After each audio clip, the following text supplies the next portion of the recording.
halftime with a... Okay, well, so much for the halftime report here. Guy can't even finish his Snickers. We're going to get right to the third quarter. Let me spit this out.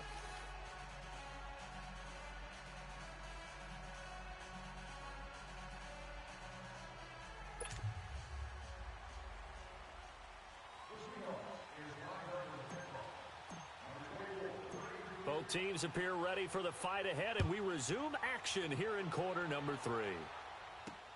Fielded about a yard deep. And he'll wind up getting an extra couple yards here for his trouble as he'll bring this one out to the 27. The Rams offense now, they get set and head back onto the field. They're close game, but they're going to need to do a little bit better probably here in half 2, no? I would agree with that totally. I would guess it in the locker room. They talked about cleaning up some of the errors, but overall, I think they wanted to be positive with them. Guys, we're right there. Just not playing as well as we need to. Let's pick it up, and we still have a chance to win this game. Yeah, they do. We'll see if they can pick it up. A play fake to Gurley. Now gone. Nowhere to go here. He lost the football.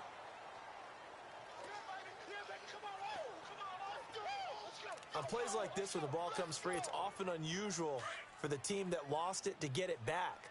Because this is a quarterback. The ball gets away from him. Everyone else is trying to execute what they're supposed to do on offense. They're usually looking in the other direction, downfield, or have moved away from him.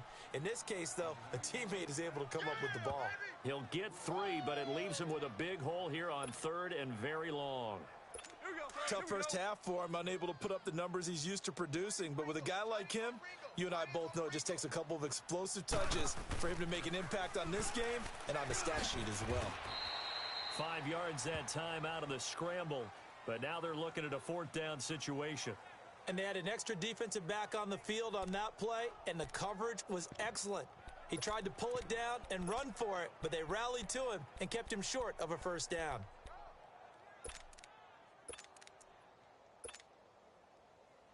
Now look at this, 4th and 12, and they're going to line up to go for it.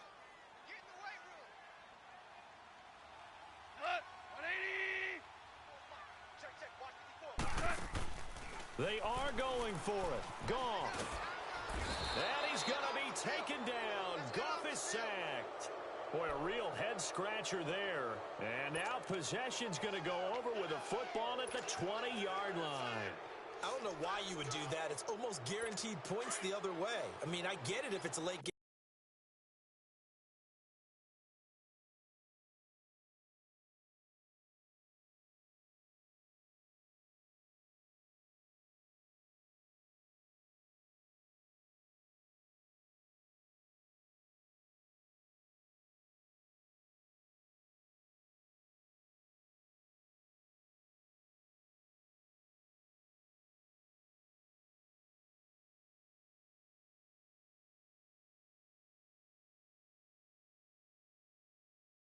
Situation, maybe even 4th and inches.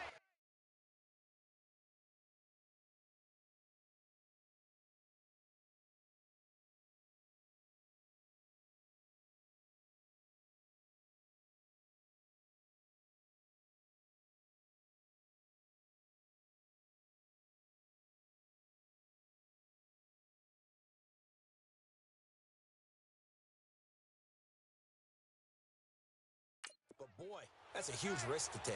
Yeah, now they're set up in prime position going the other way. Now it's Wilson. And it's intercepted at the goal line. LaMarcus Joyner with a pick. Past the 10 to the 11-yard line, and that's where the return stops. Hey, we got a second here. Let's go back to Week 15 following the win over Green Bay for Chicago. Happiness rained down on the field. The Bears claiming the NFC North title, but one Bear took his celebration to an extreme. I know you saw this. Yes, I certainly did. Charles Leno Jr., left tackle for the Chicago Bears, got down on a knee and proposed to his girlfriend Jennifer. So not only celebrating an NFC North title, but now his proposal accepted by Jennifer, who will now be Mrs. Jennifer Leno Jr.? No Junior. No Junior. By the way, smart move because she's not going to say no in front of 60,000 people. Well, I've seen it happen before. Not pretty, but not in this case.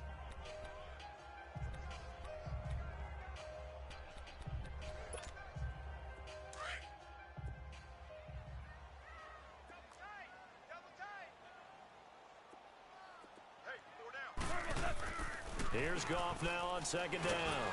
Pressure comes. He's taken down by the Seahawk defense. Jaron Reed able to drop him for a loss of a couple. And now he spiked it on third down. I don't know if he heard a whistle. There was no whistle. He just got up and spiked it.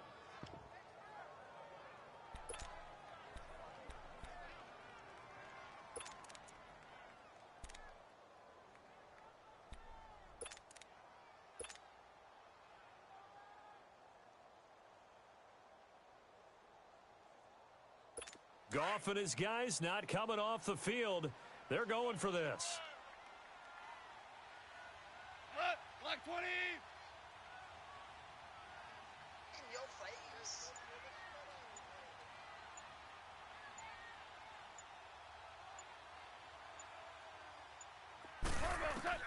They're going to go for it. It's Goff.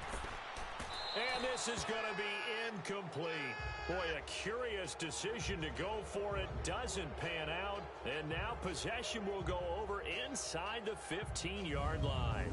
Well, they've got the slim deficit, decided to go for it, hoping to keep the football score and erase that deficit. But, boy, deep in their own territory like that. Let's just say that with that call, me and the head coach will agree to disagree. All right, but he knew he wanted to be aggressive there, as you pointed out. So I'll guarantee he told his defensive coordinator, have your guys up and ready. I'm going to go for it here. If we don't get it, just make sure they're ready to go out there and bail us out. Eluding the pressure right. And now they're inside the 10 as he's brought down at the 9. He'll wind up getting right about 4 there on the scramble, and it's second down. How about a tip of the cap to the defense? They're working against a very mobile quarterback, but all day long they've kept him under wraps. And on that play, they held him to a short gain. Now it's Carson. And running room hard to come by here. He gets it down to the 8. Call it a gain of a couple, and that's going to leave him with a third and about 5.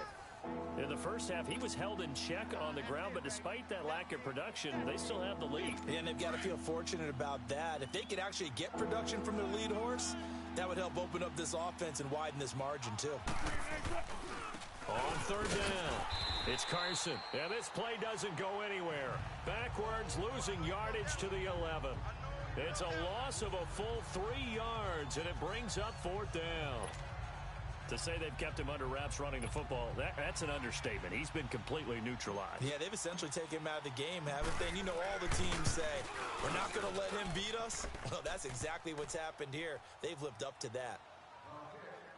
So he splits the uprights, and has to be a nice feeling. Right when it left his foot, knew it was good. Yeah, just like a good three-point shooter in basketball, right? Release the ball, fall back on defense without even looking. You know it's going in the hoop. That's fielded in the end zone. And he'll be brought down at the 23, make it the 24-yard line. Here's the Los Angeles offense as they get set to take possession. And on that last drive, went for it on fourth, turned it over. But good job by their defense, though. They held them to 3, but this offense, they've got to be a little bit better, a little bit more careful here. And sometimes when you see these calls on fourth down, when they decide to go for it, it's not necessarily the coach saying, I believe in my offense. Sometimes the coach saying, I believe in my defense. I can afford to go for it here because if we don't get it, I don't think we'll give up more than 3. And that's exactly what happened there. You think that factored in? I do. I think that he had that in his mind going into the game, that I'm going to be aggressive on offense because I know I've got a defense that can hold up their end.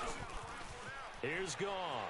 Out to his left. And on the left sideline, he caught it, but out of bounds, according to the head linesman. Incomplete.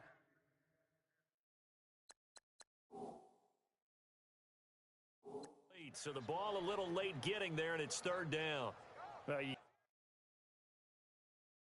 got a young quarterback. You know, maybe that's just an example of a growing pain.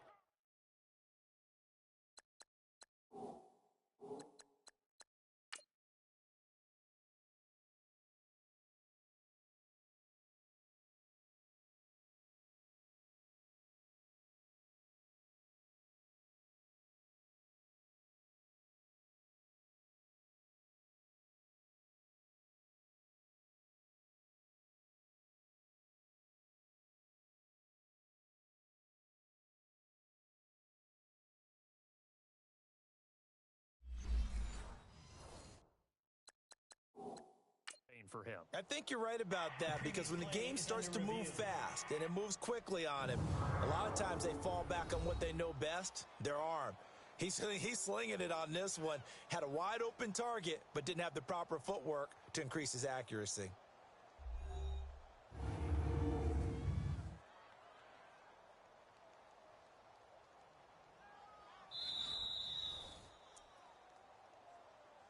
After review of the play, the ruling on the field stands.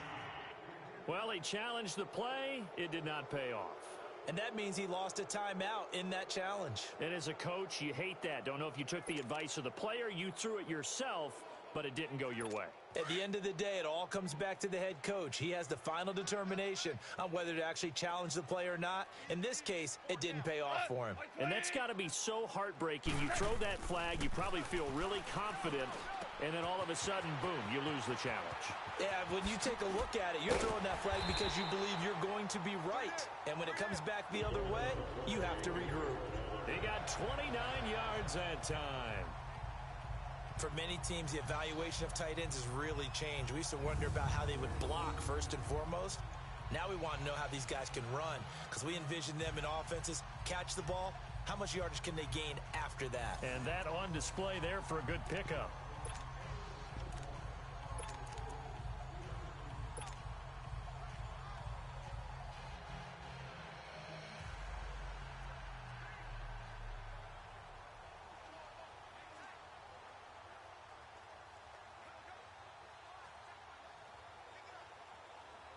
Goff now, 5 straight completions here in this second half. 1st and 10. We got 4. Here we go. 180. Right there. 54. Right there. Right there. To the air again. Goff. He rifles one that's intercepted. Shaquille Griffin with a pick. And he's going to be taken down here with a penalty flag on the field.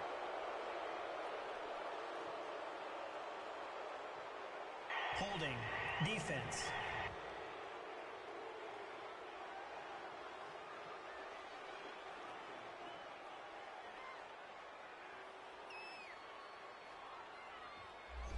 Well, your QB's been sacked 4 times in the game already, and they're the holding call. And you know darn well the offensive line coach is frustrated and upset that he's been hit that many times already. He doesn't really care that they hold now. Just don't let him get hit anymore. So following the hold, they're in a bit of a hole here with a 1st and 20. Single. Hey. 180. Goff throwing again. And the stop here will come at the 38-yard line. 17 yards to pick up there.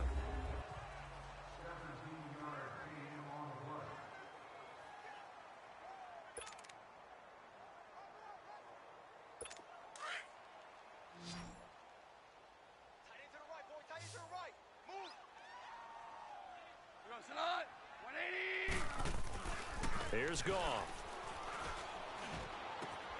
And the open receiver, it's Robert Woods. And all the way inside the 15 before they drop it.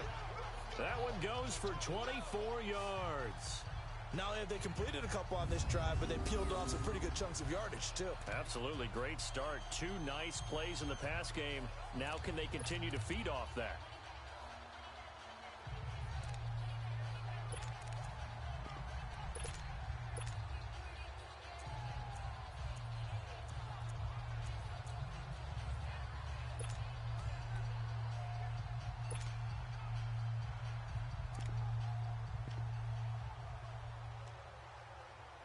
Goff now perfect since the second half started. 7 of 7.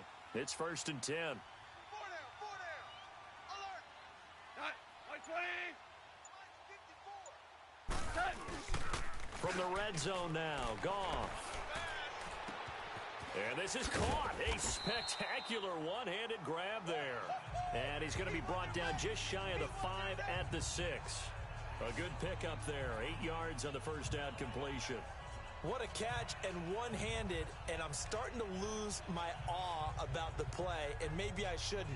How much of this is the player?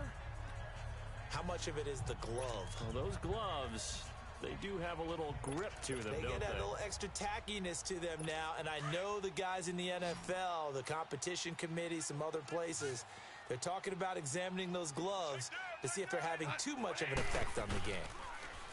Now gone. And this is going to be intercepted. Picked off by Brad McDougald.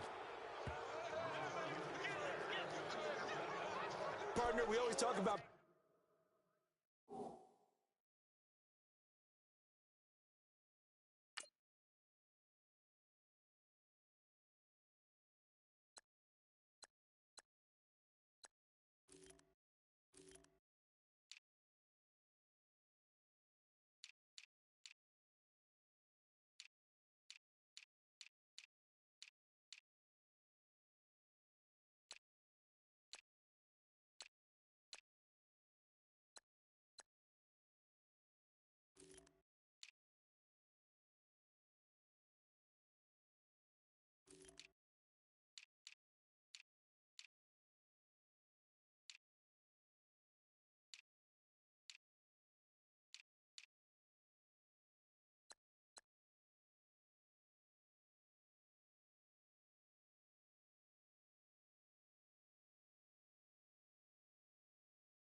possessions being at a premium in these games, and now in this situation, throwing an interception here when you have to claw your way back in, that one's going to hurt, and in a big way.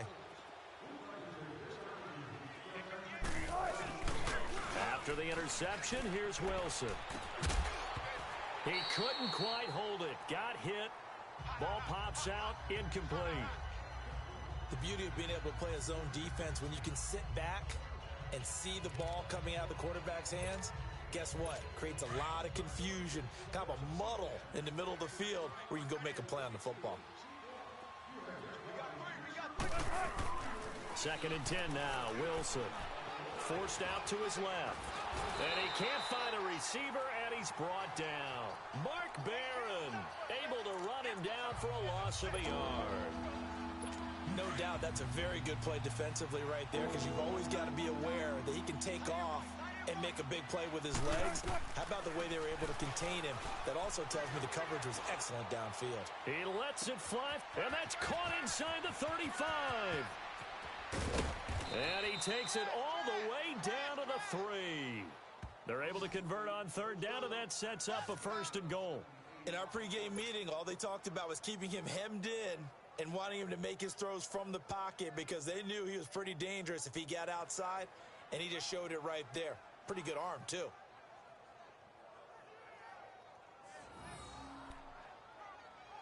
A good chance now to put this game on ice. This is 1st and goal. They come out here in the eye. They'll try and run for it on 1st and goal. And the D not yielding much there. He's only going to get a yard to about the 2. This is where coaches have to have spent a lot of time going over situations with their players, because him getting tackled there is not the worst thing in the world. You're going to run more plays, right? Clock's going to go. But his thought process is getting into the end zone. It's counterintuitive for him to actually go down in this spot. Yeah, but like you say, you don't want to get in the end zone too early here. No, not at all, because you may leave an opening that could come back and get you. Call it a gain of a yard as they get a little bit closer here. It's 3rd and goal. Just keep the ball on the ground. Do a little pounding. Chew up some clock. If they can get it in, that might be enough to get them home. And if not, the clock is definitely their friend.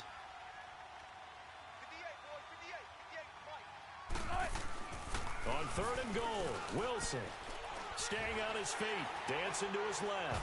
Oh, no, he lost the football, and the Rams have got it back.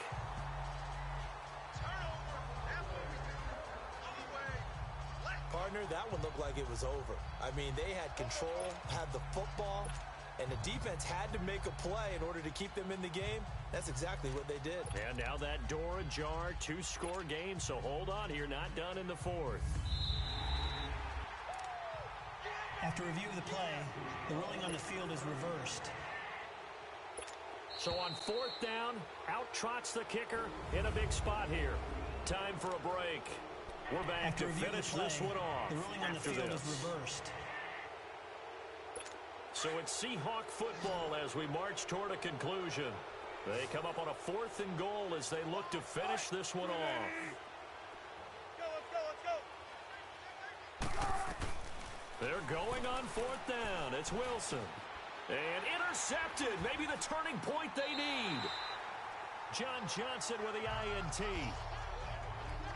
2-score game here in the 4th, and that pick, it kind of keeps the door ajar, doesn't it? It does, and you wonder about their strategy because with a 2-score lead, you would think maybe you're just sitting on it and trying to drain some clock. It's almost like they felt like, hey, we've got a good cushion. We can keep pressing it. It ended up costing them. They'll try and start the drive with Gurley. And he will fight his way forward to about the 23-yard line. Give him 3 on 1st down. It'll set up a 2nd and 7. I don't think any of us were surprised that they decided to start this drive on the ground after the last 2 drives ended in interceptions. Unfortunately, though, not a lot going on that first play. Yeah, I think the anticipation was felt also by the defense. Now 2nd and 7 from the 23. Now Goff. Looking for his tight end on the corner. It's complete. And they work this well upfield across the 45. 23 yards on the play. Well, from an offensive perspective, that sure was pretty because the corner route is extremely difficult to defend from my perspective. What we just saw there, is that sort of the evolution of the tight end position? Yeah, I think it is because more and more, tight ends are being treated like wide receivers. These are some agile players. And he's taken down, trying to do a little too much, getting outside of the pocket, and it results in a sack. Brandon, I think you understand the type of afternoon this offensive line is having. It is a long one for them. Long for you to spend it with me. Long for them trying to block those guys. They've given up a whole lot of sacks, and the speed and quickness of that defensive line is eating them alive. And he's going to go down again.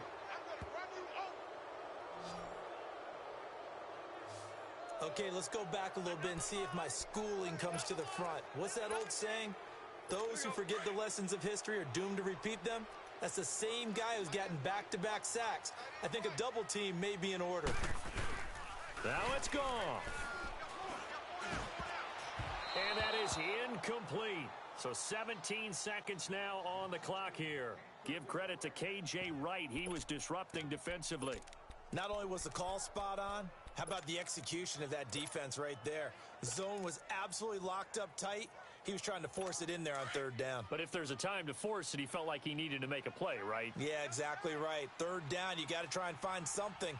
There's nothing available there for him. 180. Mike's by four. Let's go, Pete. Tighten up. Desperation time for Goff on 4th. And this is intercepted, and that should do it. Picked off by Brad McDougald. And they have the football and will set up shop at the 33-yard line. Obviously disappointing, but you had to go for broke here, down 2 scores. So that forced you to make some throws you definitely wouldn't want to make. And I think this interception is going to pretty much write an end to this one. So they'll come up 1st and 10 now from the 33.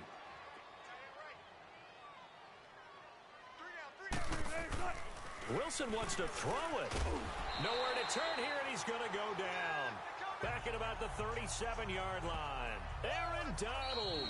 And we will get a timeout with 2 ticks left. In there to pick up his 2nd sack now of the afternoon. So after the sack, they'll come up on a still manageable 2nd and 13.